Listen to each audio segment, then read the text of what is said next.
नौना पुथोक्लिबा वैक्सीन सही तरागा निपानदगी हुम्फु फाउबगिनी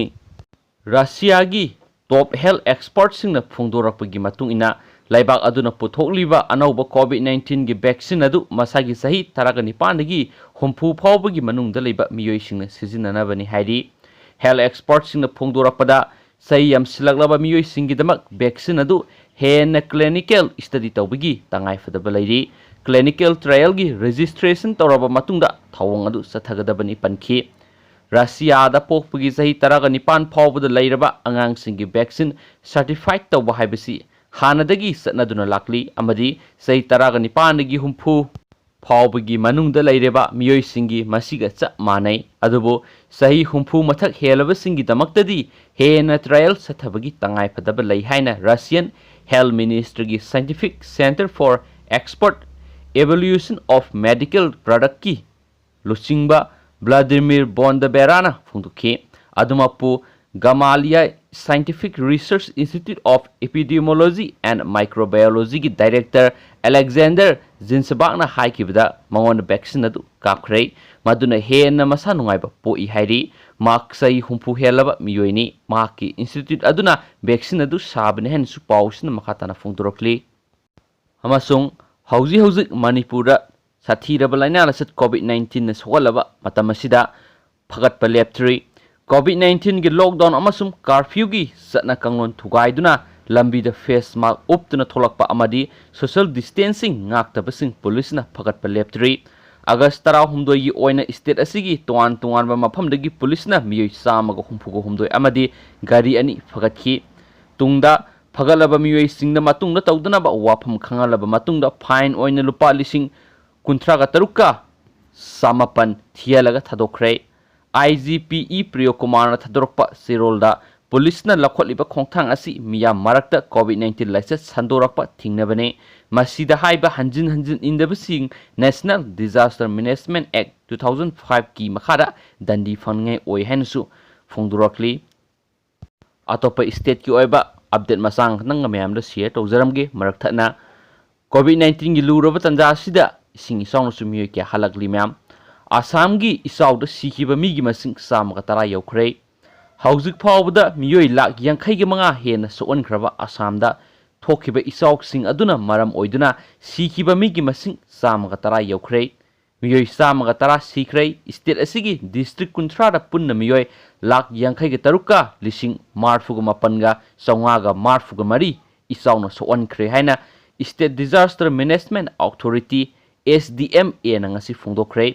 आसाम की इसाउ की फिबम असी तुआन तुआनबा डिस्ट्रिक्ट सिंगदा महौसागी मांग थाकपा थौदो असिगी मरमदगी मी सिबा मसिंग हेंगलक खिबगा लोइनना हेन सुक्सिलकली सयोल असिगी अंगनबदा हाइरिबा डिस्ट्रिक्ट सिंग असिदा इसाउ असिना मियोइ लिसिंग मपनगा सनी हेन अवाबा तहल्ले हाइना ऑफिशियल बुलेटिन अमना फोंदोरकली मोनोमगी मणिपुर कोविड-19 पॉजिटिव ओइबा इसिंग इसाउगुम हेंगलकलिबा तंजा असिदा मी पुसलकपा लेप्ट्री मियोइ सामगा तरागा मंगा पुसिलखरे कोविड-19 की लाइसेंस लाक्सिनबा लाइंगाकना लॉकडाउन अमादि कर्फ्यू थमदुना मिपुंग खुदिमक मयुमदगी मपान थोक्तना लैरिङै सैरक असिदा ngasi मणिपुर की मपालमदा पंदुना लैरंबा मियोइ सामगा तरागा मंगा रोम तुआन तुआनबा फ्लाइट मंगादा इम्फाल की इंटरनेशनल एयरपोर्ट थुंगलखरे ngasi ayuk pung 8 minute mapanrom tabada Delhi amadi Guwahati da panduna lairamba miyoi kuntraga mathoi ayuk pung taraga minute kunrom tabada Delhi amadi Guwahati da panduna lairamba miyoi kuntraga nipan numijung matung pung baroga minute taraga mangarom tabada Kolkata da panduna lairamba miyoi kuntraga humdoi numijung matung pung baroga minute kunga mathoi rom tabada Kolkata da panduna lairamba miyoi tara amasung nungthil pung aniga minute kunga tare rom tabada Aizawl पंदुना लैरंबा मियोइ अहोम पुन्ना मियोइ सामगा तरागा मंगा Imphal airport पुरखी हैन पाउसना मखाताना फोंदोरकली दु अतोपा मरु ओइबा खोई स्टेट थोकपा मरु ओइबा पाउ खरनमो खतना सैनबगी थौदोक्ता नुंगना कोक्ता थोंबदगी सिनमी अमा सिरे इम्फाल वेस्ट डिस्ट्रिक्ट की मनुंग चनबा लंगोल दा लैबा सेबियो स्कूल कैंपस ता स्कूल साबगी थबक तौरिबा सिनमी मसेल निंगाई संगदानदुना खतनरकपदा नुंगना कोक्ता थोंबदगी सिनमी अमा लैखिद्रे थौदो अदुदा लैखिद्रबा नुपा अदुगी ममिंग आजाद अहमद सैकुन मपन अपोक्पा हसन बाने कौई माग आसाम की मोरिगांव खुंदा लैबने हाइरी पुलिस की पाउना हाई थौदो असी हौखिबा नोंयाय मतुंग पुंग 12 मखाइरोम ताबा मतमदा थोखिबने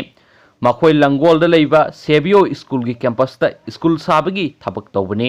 मखोय लेमिनबा मसेल की मरक्ता मयाई काबा चिंजाक यु थकमिनरगा निंगाई संगदानदुना खतनरकपदा आजाद अहमद की कोकता नुंगना थाबदगी लेखितबने हाइरी पावसिना मखाताना हाई मंगोंदा नुंगना थारुबा सिनमी अदुसु पुलिसना फारी माकी ममिंगना संतोष सोनर सैकुनगा मंगा अपोक्पा मानर सिंगा कौवी मार्क्सु असम की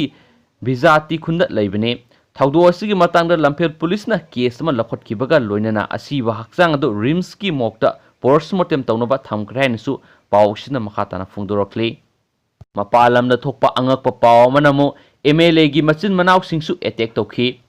लेबापोक्पो नुमित की नुमिदांग अथेंगबदा बेंगलुरुदा थोखिबा मियामगी इरांगदा कांग्रेस की एमएलए अकंदा श्रीनिवास मूर्तिगीदा नतना महाकी मचिन मनावसिंगी युम कैसिंग अमदी लनथुमसिंगदसु अमांग अता थोअनखि हाइना सगोलसे नुमित्ता एमएलए असिना फोंदोखि महाकी मतुंगिना महाका लेमिनरखिबा मचिन मनाव पुनमक हौजिक लेफम लेत्रे महाकना हाइखि मदुदी मियोय लिसिंग अहुम मरी रोमना महाकी मयुमदे अटैक तौखि इरांग हौरिबसिंग अदु अकोइबदा लेबे मियोयसिंग अमता नते तोइंगुमुसुंग मखोय मपानगी मियोयसिंगनी मचिन मनावसिंगी मथक्ता इरांग हौरिबसिंग अदुना माकी मसे मसलगी युमदसु अटैक तौखि इरांग हौबसिंग अदुना लेजिस्लेचर असिगा नकनना लेबा मरी मतासिंगी युमसिंगदा सतुना मंगन तखनबा अमदी मई थाबगी थवंगसिंग सतखिबनि हाइरी अहानबदा मखोयना पुंग निपान मखाइरोम ताबदा नुंगना थाबा होरखी अमसुंग मतुंग तारकपदा युमगी मपानदा थमलिबा कारसिंग अमदिसुंग बाइकसिंग थुगाइखी मदुना लोइददुना मखोयना गारीसिंग अदुबु मई फावबा थादोखी चारांगनबा मरक्तुदा इमुंगी मियोयसिंग अदु युमगी अहानबा फ्लोरदा लोतुना लेइरगा तुमिन्ना थंगनबा युमदा हौजिनगी हाइनसु पावसिन मखाताना फोंदोरगली अदुगा इरोलोयबोयना मयाम मणिपुरदा हौजिक जुक थोकलिबा कोविड-19 गे अपडेट मसांग तंग मयामदा share तौजरमगे जेनिम्स Imphal Covid ward लायेंगदुना लेरकपा Bishnupur जिलादगी चै हुमफुरोम सुरबा मियो अमा ngasi laikhidre hospital asigi additional medical superintendent Dr. Lokeshwarna hai laikhidraba miyo asi covid-19 positive oiraga amasum stroke torobadagi hospital asida layenglakpani adubo ngarang test tobudadi negative oiri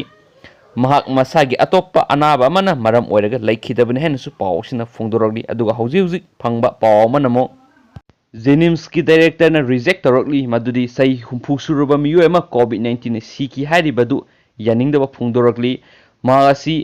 कोविड-19 नारबसु माग negative ओइरखरबा मियो एमाने अमसु मागासी अतोप्पा लाइना लायों खर लैबदुना मागि सीखिबन हेनसु पावसिन मखाताना फुंगदोरकली दुगो म्यामैना पाथोकसखिबिसदा सोखिबा लानखिबा ma'am यॉर्स ma'am नंगकपिगनी अमसु अनोबो पाव है update लापगे म्याम अपडेट पिबा ngamnabo honrajarake अमसु नुक्सिबिदुना वीडियो सु लाइक अमसु शेयर तबि अमसु चैनल सिबु सब्सक्राइब तबीद्रगदी सब्सक्राइब तबीरमु थैंक यू।